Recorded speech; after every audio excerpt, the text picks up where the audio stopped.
अस्सलाम वालेकुम students, welcome back to my channel. आप देख रहे हैं इजी लर्निंग। हमने लास्ट वीडियो में लैंग्वेज के टॉपिक को डिस्कस किया था, उसके करेक्टरिस्टिक्स के बारे में बात की थी। लास्ट वीडियो में हमने जो करेक्टरिस्टिक डिस्कस किए थे उसमें था कि मीन्स ऑफ कम्युनिकेशन है, लैंग्वेज आर्बिट्रेरी है, और सिस्टम्स ऑफ सिस्टम्स है, और वोकल है।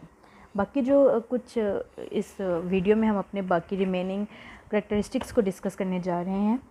तो पहला देखते हैं। पहला जो करेक्टरिस्टिक जो हम आज डिस्कस करेंगे वो है लैंग्वेज इज़ सोशल इंस्टीट्यूशन या phenomenon. Language exist in society. A human being acquires language to communicate with other humans in society.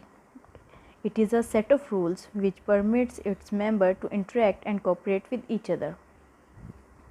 Language जो है सोसाइटी में एक इंसान को एग्जिस्ट करने के लिए, कम्युनिकेट करने के लिए लैंग्वेज की ज़रूरत पड़ती है, इसलिए इसको सोशल फिनोमेनन भी कहते हैं।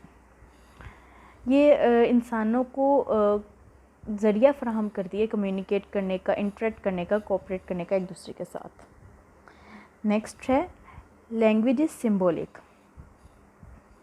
लैंग्वेज में दो तरह के सिंबल्स यूज़ होते हैं, साउंड सिंबल्स हैं और रिटन सिंबल्स हैं। Language is a system of arbitrary symbols for concepts, things, ideas, objects, etc. We have sounds and words as symbols. Language uses words essentially as symbols and not as signs. जैसे कि maths में science use होते हैं, लेकिन जो English जो language में है उसमें वर्ड्स को एज अ सिंबल यूज़ किया जाता है, साइंस को नहीं यूज़ किया जाता। For the concept presented by them, जो सिंबल्स हैं वो आपको एक कॉन्सेप्ट देते हैं। जैसे जो मैथ्स में साइंस आपको कॉन्सेप्ट देते हैं, आपको बताते हैं, जैसे हम लोग बड़ा वो करते थे, ग्रेटर देन, लेस देन, इस तरह के कुछ साइंस होते थे। उसी तरह इस जो लैंग्वेजेस होती हैं बाकी, उसमें साइन की बजाय वर्ड्स यूज़ होते हैं सिंबल्स के तौर पे, जो कि हमें कॉन्सेप्ट देती हैं। इसके बाद लैंग्वेज